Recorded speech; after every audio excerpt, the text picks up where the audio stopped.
तो दोस्तों एक बार फिर नेशनल इंग्लिश ग्रामर की तरफ से आप सभी को वेलकम है। आप सभी का स्वागत है। विच का चमत्कारी प्रयोग। भाई जो विच है अपना कैसे कैसे रूप बदलता है या इसके साथ कौन कौन से प्रेपोजिशन आते हैं। जैसे मान लीजिए कि विच है, विच के साथ ऑफ विच लग जाए, ऑन विच लग जाए, बाय विच लग जाए या आफ्टर विच लग जाए या विद विच लग जाए। भाई इन सब का क्या मतलब निकल कर आएगा। बहुत इंटरेस्टिंग और बहुत इंफॉर्मेटिव वीडियो हो इस तरह के। अगर मैं सिलेक्शन की बात करूं, सिलेक्शन मतलब चुनाव की बात करूं, बहुत सारे वस्तु रखे हुए हैं, बहुत सारे वस्तुएं रखी हुई हैं और उसमें आपको यानी आपके सामने वाला आपसे कह रहा है तुम कौन सा मोबाइल लेना चाहते हो, तुम कौन सी किताब लेना चाहते हो। तो अगर इस तरह के आता है कौन सी चाहे कौन सा, तो हम उस कंडीशन में विच का प्रयोग करेंगे, यानी वो सेंटेंस इंटरोगेटिव होगा। देखिए, तुम कौन सा घड़ी खरीदना चाहते हो, तो कौन सा से घड़ी है, यानी कौन सा से कौन सी से हमेशा यहां पर एक नाउन लग कर आएगा। समझ गए ना। तो उसे साथ में लिखना होता है। जैसे कौन सा घड़ी तो लिखेंगे विच वॉच।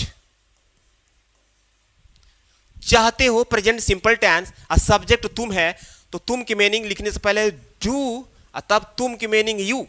अब चाहते हो वांट, तो वांट भी एक वर्ब है, एक खरीदना वर्ब है। तो जब दो वर्ब आपस में टकराते हैं तो दोनों के बीच में टू लगता है। Want to buy. ठीक, क्लियर। अब देखिए क्या कह रहा है। यह वही मोबाइल है जिसे मैं बेचना चाहता हूं। अब जिसे, जिसे की मीनिंग हुम भी होता है, हुम WHOM, लेकिन रूल यह है कि अगर जिसे से पहले अगर कोई नॉन लिविंग थिंग्स आता है तो जिसे की मीनिंग आप दैट लगा सकते हैं या विच लगा सकते हैं। लेकिन अगर यहां जानवर जिक्र होता है या किसी नॉन लिविंग थिंग्स का जिक्र होता है तो हम विच का प्रयोग करेंगे। तो जैसे विच पढ़ ही रहे हैं, यह वही मोबाइल है, तो दिस इज द मोबाइल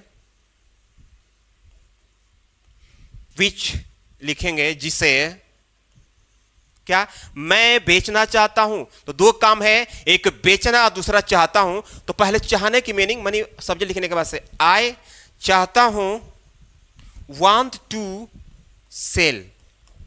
तो ये मैं विच का बेसिक बताया। अब विच के साथ प्रेपोजिशन अगर लग जाएंगे तो उसका मतलब कैसे निकलेगा, आगे बढ़ते हैं। देखिए, अगर विच से पहले ऑफ लग जाए तो उसका मतलब निकल कर आएगा जिसका या किसका। अब ये किस और का में एक नाउन आएगा, इसलिए यहां पर डॉट दिया गया है। क्लियर। तो हम इसको भी पढ़ेंगे, इसको भी पढ़ेंगे। जैसे तो जिसका से बाद एक सेंटेंस है, उसके पहले एक सेंटेंस है, या वही कुर्सी है, तो बोलेंगे this is the chair. Okay. अब आया जिसका, इसके लिए आपको सिंपली लिखना है ऑफ विच। एक पैर टूटा है, एक पैर यानी अ लेग टूटा है, इज ब्रोकन, इज ब्रोकन। ये हो गया। This is the chair of which a leg is broken. भाई जिसका से पहले अगर यहां पर कोई व्यक्ति का जिक्र होता तो ऑफ विच का प्रयोग नहीं होता बल्कि हुज का प्रयोग होता। लिखा है कि किस कलम का ढक्कन गायब है। अब देखो किस का, किस का देख रहे हैं ना। तो पहले हमें लिखना है ऑफ विच, ऑफ विच। अब कलम यानी पेन। अब यहां पर काके की आया तो इसके लिए apostrophe S. Of which pens, ढक्कन यानी कलम का ढक्कन। तो ढक्कन की मीनिंग लीड, गायब है इज मिसिंग, क्वेश्चन मार्क, क्योंकि क्वेश्चन कर रहा है। Of which pens lead is missing. कहा जाए किस मोबाइल का कवर फटा है, of which mobile cover is torn. तो इस तरह की जब बातें आएगी तो आपको ऐसे करना पड़ेगा, किस कलम का, किस घर का, तो ऑफ विच, और उसके बाद जो नाउन होगा उसमें एपोस्ट्रोफी है, फिर एक नाउन होगा उसको जोड़ेंगे, और तब हेल्पिंग वर्ब, और तब लास्ट में जो ऑब्जेक्ट होगा लिखेंगे या वर्ब होगा। तो आगे देखते हैं। अब आया जिसमें किसमें। जैसे यह वही झोपड़ी है जिसमें, तो पहले बनाते हैं ये वही झोपड़ी है, लिखेंगे दिस इज द हट। हट मीन्स होता है झोपड़ी। दिस इज द हट जिसमें, इन विच मैं रहा करता था। मैं रहा करता था यानी पास्ट हैबिट, रहा करता था, खेला करता था, जाया करता था, आया करता था। तो इस कंडीशन में यूज्ड टू का प्रयोग करेंगे। आई, मैं की मीनिंग आई, यूज्ड टू करता था, यूज्ड टू रहने की बात हो रही है तो हो जाएगा लिव। दिस इज द हट इन विच आई यूज टू लिव। अब यह है वह किस कमरे में सो रहा था, किस कमरे में। अब यहां देखिए किस और मे के बीच में एक नाउन आ गया। तो जब किस और मे के बीच में एक नाउन आ जाए तो हम जैसे ही इन विच लिखेंगे उसके तुरंत बाद नाउन लिखना पड़ेगा, क्योंकि यहां क्वेश्चन किया जा रहा है, सेंटेंस को जोड़ा नहीं जा रहा है, बस क्वेश्चन किया जा रहा है। तो किस में, पहले किस की मीनिंग लिखो, इन विच, तब कमरे की meaning room. In which room वह सो रहा था, तो पास्ट कॉन्टिन्यूअस टेंस वाज, तब वह की मीनिंग ही, सोने की मीनिंग स्लीप, इसमें जुड़ेंगे आईएनजी, लास्ट में question mark. In which room was he sleeping. इस तरह की जब बात होगी, किस घर में, किस कमरे में, किस कंपनी में, किस दफ्तर में, तो इन विच लिखने के बाद से तुरंत आपको उस नाउन को लिखना पड़ेगा। In which room was he sleeping. आगे देखते हैं। अब आया विच के साथ ऑन।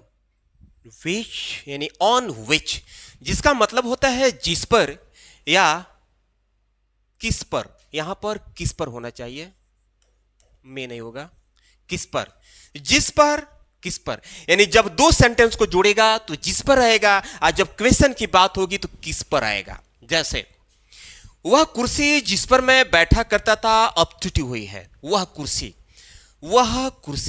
यानी द चेयर, दैट नहीं लगाएंगे, कह रहे कि द चेयर जिस पर यानी ऑन विच मैं बैठा करता था, फिर आ गया पास्ट हैबिट, या करता था, ये करती थी, ये करते थे।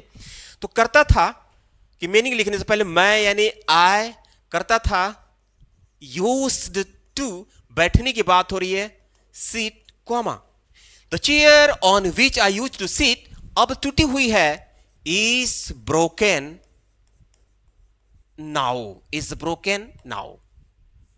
देख रहे हैं ना, तुम किस टेबल पर किताब रखे हो। अब यहां क्वेश्चन किया जा रहा है, किस पर, किस पर, देख रहे हैं ना। अब बीच में डॉट है, मतलब एक नाउन लिखना है। तुम किस टेबल पर, तो पहले किस टेबल, ऑन विच, तो किस और पर के बीच में टेबल नाउन है तो यहां लिखना पड़ेगा। ऑन विच टेबल रखे हो, प्रेजेंट परफेक्ट, तुम, तो तुम के साथ, तुम की मीनिंग यू, तो यू के साथ हेल्पिंग वर्ब लगेगा, क्योंकि ये सेंटेंस जो है प्रेजेंट परफेक्ट है, इसलिए हैव लगेगा। On which table have you किताब रखे हो, put the book. On which table have you put the book, put का सेकेंड और थर्ड फॉर्म सेम होता है। तो on which table have you put the book, the chair on which I use to seat is broken now. ठीक है ना, तो जिस पर और किस पर। आगे देखते हैं, इसी विच यानी जिसके बाद किस डॉट डॉट बाद। देखते हैं, उसका फोन पानी में गिर गया, जिसके बाद वह दुखी हो गया। उसका फोन पानी में गिर गया, तो जिसके बाद ये जो है ना जोड़ रखा है, वह दुखी हो गया और उसका फोन पानी में गिर गया। दो सेंटेंस को जिसके बाद जोड़ रखा है, तो सिंपली पहले हम इसे बनाते हैं। His phone fail into water. His phone fail into water, ठीक है। जिसके बाद यानी आफ्टर विच वह दुखी हो गया, दुखी हो गया, यानी दुखी हो गया। होना की मीनिंग यहां बिकम, तो बिकम का सेकंड फॉर्म बिकेम, वह, तो ही हो गया बिकेम।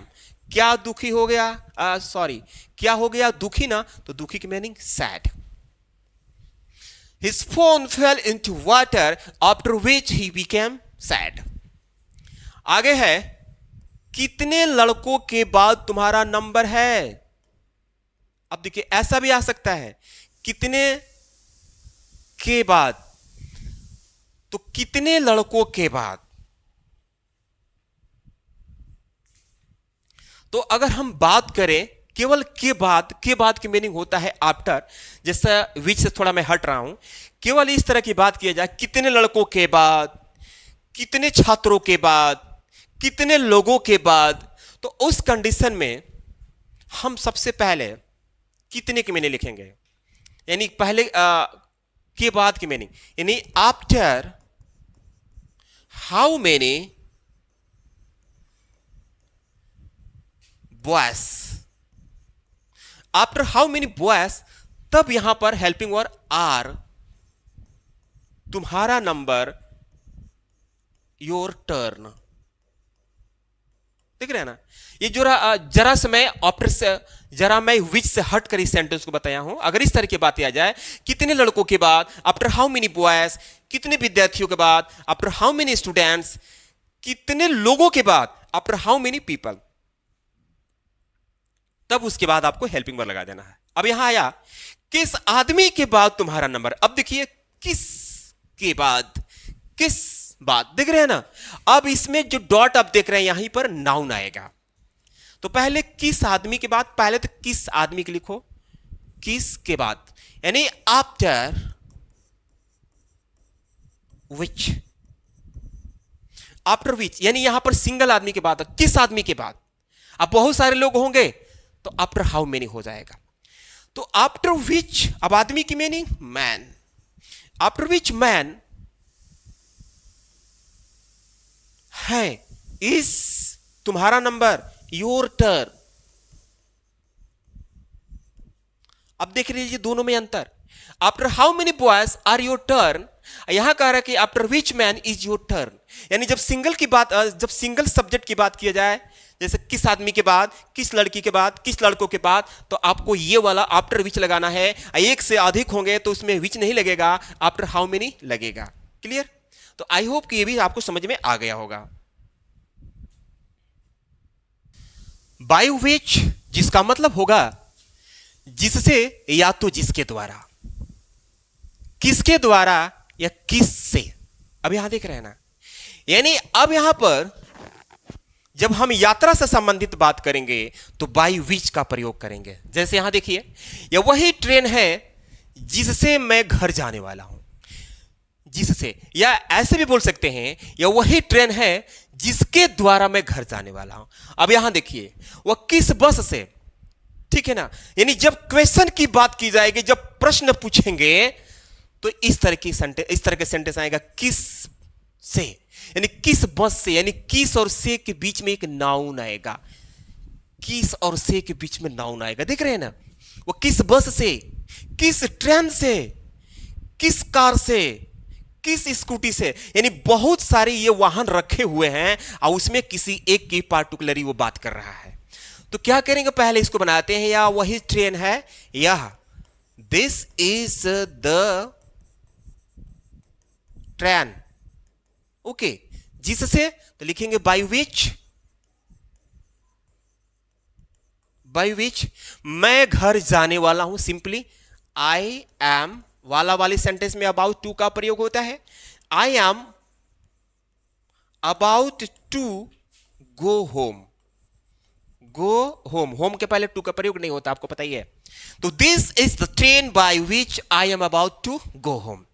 अब इसे देखिए, वह किस बस से प्रयागराज जाएगी, प्रयागराज जाएगी, तो किस, तो लिखेंगे से, तो बाई पहले लिखेंगे तब विच लिखेंगे, बाई विच, किस और से का मतलब निकल गया, लेकिन वहां पर इन दोनों के बीच में नाउन है तो लिखना पड़ेगा बस, बाई विच बस, फ्यूचर टेंस है, विल वह यानी सी काम क्या करेगी, जाएगी, गो टू कहां जाएगी, प्रयागराज, प्रयागराज और लास्ट में question mark. By which bus will see go to Prayagraj, जब दो सेंटेंस को जोड़ेगा तो जिससे या जिसके द्वारा, और जब क्वेश्चन की बात आएगी तो ये वाला ऐसे सेंटेंस आएगा, किस से, किस बस से, किस कार से, किस स्कूटी से, किस बाइक से। तो आपको सबसे पहले बाय विच लगाना है। तो आगे देखते हैं, इसका एक और यूज है, किसी यंत्र से कार्य करने के संबंध में। यानी अगर कोई काम किसी यंत्र से कर रहे हैं, किसी औजार से कर रहे हैं, तो आपको पता है कि विद का प्रयोग होता है। जैसे मैं चाकू से सब्जी काटता हूं, I cut vegetable with knife, तो वही सेंस यहां पर है। देखिए, अब इन विच के पहले अगर विद लग कर आ जाए तो इसका मतलब होगा जिससे या जिसके द्वारा, किससे या किससे। सेम अभी इसके पहले जो पढ़े हैं, लिखा है कि किसी यंत्र से कार्य करने के संबंध में। तुम किस चाकू से सब्जी काटती हो, किस से, किस से यानी बीच में नाउन। यहां देखिए, किस और से बीच में नाउन, तो यहां पर क्वेश्चन किया जा रहा है। तो सबसे पहले लिखेंगे विद विच। अब चाकू की बात हो रही है तो इसके लिए सिंपली लिख दो नाइफ। तुम काटती हो, प्रेजेंट इंडेफिनिट, और सब्जेक्ट तुम इसलिए लगेगा डू, तब तुम की मीनिंग यू, और काटने की मीनिंग कट। क्या काटती हो, सब्जी, वेजिटेबल। देख रहे हैं ना, with which knife do you cut vegetable. जब किसी यंत्र से आप काम कर रहे हैं तब विद विच का प्रयोग करेंगे। तुम किससे सब्जी काटती हो, अब इसी सेंटेंस को ये देखिए, किससे, तो यहां पर बस सिंपली हम लिख देंगे विद विच, विद विच, किससे या किसके द्वारा। हां, तो विद विच काटती हो, प्रेजेंट सिंपल, और सब्जेक्ट तुम, इसलिए डू यू काटती हो, cut vegetable. With which do you cut vegetable, तुम किससे सब्जी काटती हो, with which do you cut vegetable. यहां क्या कर रहा है कि तुम किस चाकू से, देख रहे हैं ना, यहां किससे, यहां किससे, किससे बीच में नाउन, यहां पर केवल किससे। तो with which do you cut vegetable, यहां कह रहे तुम किस चाकू से सब्जी काटती है, with which knife do you cut vegetable. अगला है, या वही तलवार है जिससे, देख रहे ये वाला, जिससे या जिसके द्वारा, या वही तलवार है जिससे, या वही तलवार है जिसके द्वारा रानी लक्ष्मीबाई लड़ा करती थी। तो क्या करेंगे भाई, यह वही, तो आपको पता ही है कि इसको कैसे बनेगा, यह के लिए दिस, तुरंत है की मीनिंग इस, वही के लिए द लगाना है, तलवार की meaning sabre. This is the sabre जिससे, with which, subject Rani Lakshmibai